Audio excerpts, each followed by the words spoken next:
اور گناہ کبھی کبھی انسان کو جنت میں لے کے چلا جاتا ہے. کیوں؟ گناہ ہو گیا، غلطی ہو گئی، لیکن باقی پوری زندگی اس گناہ کو یاد کر کے ندامت کے آنسو بہاتا رہا، شرمندگی کے آنسو بہاتا رہا. دعا کے لیے جب بھی ہاتھ اٹھے، اپنے کیے ہوئے گناہ کو 10 سال پہلے کیا تھا گناہ، 10 سال بعد بھی آنکھیں بہا رہا ہے، رو رہا اس گناہ کو یاد کر کے. اللہ پر ابن قیم فرماتے ہیں کتنے گناہ ہیں جنہوں نے انسانوں کو جنت کا حقدار بنا دیا، کتنی نیکیاں جو انسانوں کو جہنم میں لے گئیں. والعیاذ باللہ. دعا ہے رب العالمین سے اللہ تعالیٰ کہنے والے کو، سننے والوں کو زندگی میں ہر چھوٹے بڑے گناہ سے بچنے کی توفیق عطا فرمائے. اللہ کرے آمین. واخر دعوانا الحمدللہ رب العالمین. شکراً، جزاک اللہ احسن الجزاء. معزز سامعین کرام، یہ تھے فضیلت الشیخ عبدالعظیم عمری مدنی حفظہ اللہ و تولی،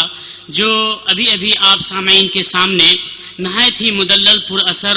اور بڑی خوش اسلوبی کے ساتھ کتاب و سنت کی روشنی میں انہوں نے گناہوں کے مضر اثرات کو ہمارے سامنے رکھا ہے اور ہمیں دعوت دی ہے، ایک فکر دی ہے. حقیقت یہ ہے کہ ہم میں سے جو حضرات نیند کے خمار میں مخمور ہیں، انہیں بیداری اور تازگی پیدا کیا ہے، اور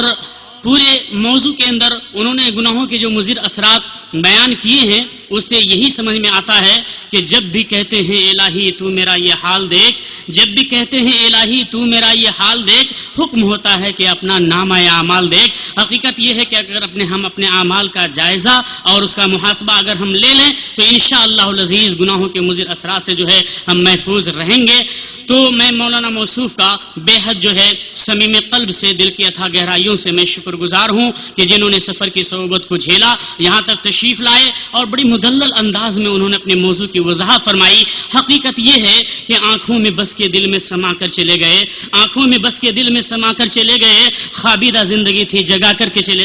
چلے گئے. میں تمام حضرات سے میں مؤدبانہ اور مخلصانہ گزارش کروں گا کہ مولانا موصوف نے جو ہمیں جگایا ہے اور بیدار کیا ہے، ہم آپ سے گزارش کرتے ہیں کہ اس بیدارگی کو آپ یاد رکھیں گے. اسی کانفرنس کا یہی عظیم مقصد ہے، اس کے انعقاد کا یہی عظیم مقصد ہے جس کے لیے یہ کانفرنس منعقد کی گئی ہے. میں آج کے اس خوبصورت اور یادگار کانفرنس کے اختتامی یعنی موقع پر میں تہہ دل سے، صمیم قلب سے میں ان تمام جمعیت یعنی مقامی جمعیت اہل حدیث و نالہ یا اسی طریقے سے ضلعی جمعیت اہل حدیث و اڑپی کے تمام اراکین و منتظمین اور اپنے صدر محترم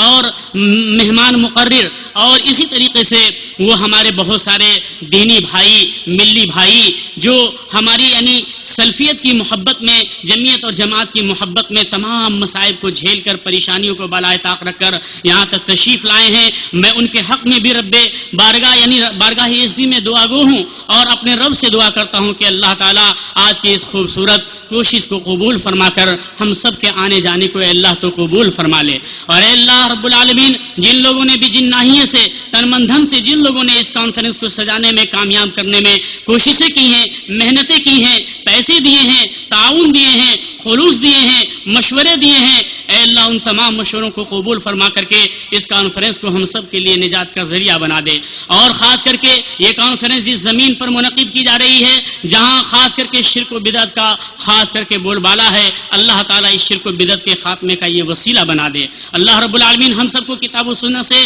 قریب فرما دے. اسی طریقے سے میں ان لوگوں کے لیے بھی میں شکر ادا کرنا چاہتا ہوں کہ جو ہمارے پولیس حضرات ہیں، جو حکومت کے عملہ، جنہوں نے بڑے خلوص سے، محنت سے جو ہے ہماری حفاظت کی پوری ذمہ داری نبھائی اور اپنی ذمہ داریوں کا جو ہے احساس پیدا کر کے ہمارا ساتھ دیا اس کانفرنس کو منعقد کرنے میں، کامیاب کرنے میں. میں ان تمام حضرات کا اجتماعی اور انفرادی ہر طریقے سے میں شکر ادا کرتے ہوئے میں خصوصاً اپنے ان محلے کے بھائیوں کو، بزرگوں کو اور خاص کر کے ان خواتین اسلام کو کیسے بھول سکتا ہوں کہ جن کی دعاؤں کا اثر اور ان کی محنت اور ان کی کوششوں کا اثر یہ ہے کہ اللہ رب العالمین کے فضل و کرم سے آج کی اس خوبصورت محفل کو سجانے میں ہم سب کامیاب ہوئے ہیں. اللہ ہم سب کی محنت کو قبول فرما کر اس کا صلہ دونوں جہان میں عطا فرمائے. اور اسی طریقے سے میں انفرادی، اجتماعی، ہر ممکن طریقے سے سب کا شکر ادا کرتے ہوئے صدر محترم کی اجازت سے آج کی اس خوبصورت محفل کے اختتام کا اعلان کرتا ہوں.